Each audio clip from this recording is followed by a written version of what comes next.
fair Hippolyta, our wedding draws near. 4 happy days bring in another moon. But, oh methinks, how slow this old moon wanes. 4 days will quickly sweep themselves into night. 4 nights will bring away the time, and the moon, a silver bow, new bent in heaven, shall behold the night of our solemnities. Hippolyta, I wooed thee with my sword, and won thy love by doing thee injuries. But I shall wed thee in another with pomp, with triumph, and with rebellion. Happy be Theseus, our renowned Duke. Thanks, good Aegeus. What's the news with thee? Full of vexation come I, with complaint against my child, my daughter Hermia. Stand forth, Demetrius.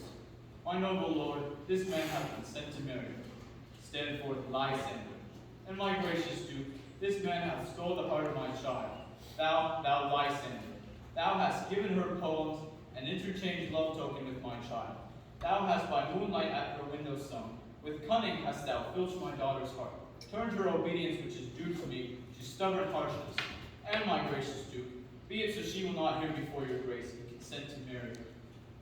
I beg the ancient privilege of Athens that she is mine and may dispose of her. She must obey me and marry this gentleman, or according to our law, she must die. What say you, Hermia? Be advised, fair maid. To you your father should be as a god. He has all the power and you have none. Besides, I know not what your problem here is. Demetrius is a worthy gentleman. So is Lysander. And himself he is, but your father demands you marry the other. I would, my father, looking but with my eyes. As your eyes should see things as your father sees them. But I beseech your grace, that I may know the worst that would befall me in this case should I refuse to wed Demetrius. Either to die, and to be forever exiled, forever from the sight of men as a nun, a lonely servant to the altar of the goddess Diana. So I'm either to die or become a nun. These are your only choices. And I will die because of my choices. But I will never consent to marry a man that I love not.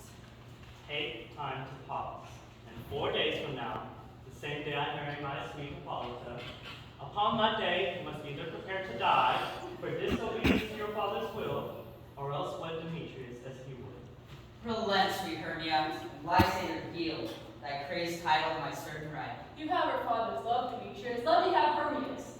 Why not marry him? Scornful Lysander, true he hath my love, and what is mine by love shall render him.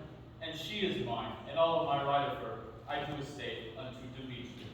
I am my lord, as well to right as he. As well possessed my love is more than his. My fortunes every way I spare the range, of not advantage as Demetrius's, and, which is more than all these boasts can be, I am beloved of beauteous Hermia. Why should I then prosecute my right? Demetrius, I'll swear to his head, made love to Netter's daughter Helena. He won Helena's heart, and she, sweet lady, loves, devoutly loves, and goes in idolatry upon this spotted and fickle man. I must confess that I have heard so much, and with Demetrius up to spoke thereof, and being overfull of my upcoming wedding, my mind did lose it. But Demetrius, come, Aegeus, we shall go with me, have some private schooling for you both. For you, fair Hermia, look to arm yourself to fit your fancies to your father's will, or else that lay of Athens yield you up, which by no means we may accentuate to death, or to a vow single life. Come, Hippolyta, what cheer my love? Demetrius, Aegeus, come along. I have some marriage plans to arrange, and just help me with my arrangements. With duty and desire we will follow you. Oh, now, my little friend, she's so pale. How transfers their youth fade so fast. You want to live like a rain, which I could well see them from the tempest of my eyes. Course of true love never did run smoother. Good persuasion. Therefore, hear me, Hermia. I have a widow aunt, dowager, of great revenue, and she hath no child. From Athens is her house remote 7 leagues. She respects him as her only son. There, little Hermia, may I marry thee? So that thou plays a sharper thing and law cannot pursue us. If thou lovest me then, steal forth thy father's horse tomorrow night. In the wood, a league without the town, there will us leave these.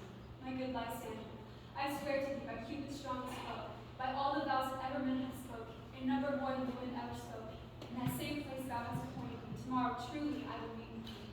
Promise, my love. Look, here comes Helena. Godspeed, fair Helena. Whither away? Call you me fair? That fair I cannot say. Demetrius loves your beauty. Oh, happy beauty. Your eyes are stars to him, your voice he adores.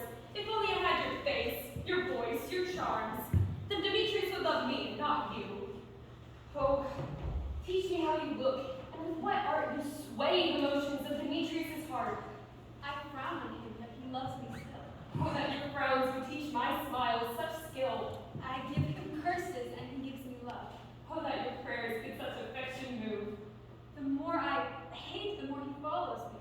The more I love, the more he hateth me. His folly, fair Hermia, is no fault of mine. None but your fault, would that were mine.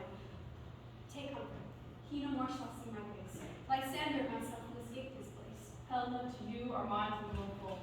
Tomorrow night, when darkness comes, throughout the space we devise to run away. And there, where often you and I, upon a faint primrose bed for want to lie, emptying our bosoms of their counsels sweet, there, by Lysander and myself shall meet. And thence from Athens turn away our eyes, to seek new friends, and stranger companies. Farewell, sweet fellow. Pray thou for us. And good luck grant thee thy Demetrius. Promise, Lysander. We must starve our sight from love is food for tomorrow and night. I will, my love. Helena, adieu. As you love him, may Demetrius go to view.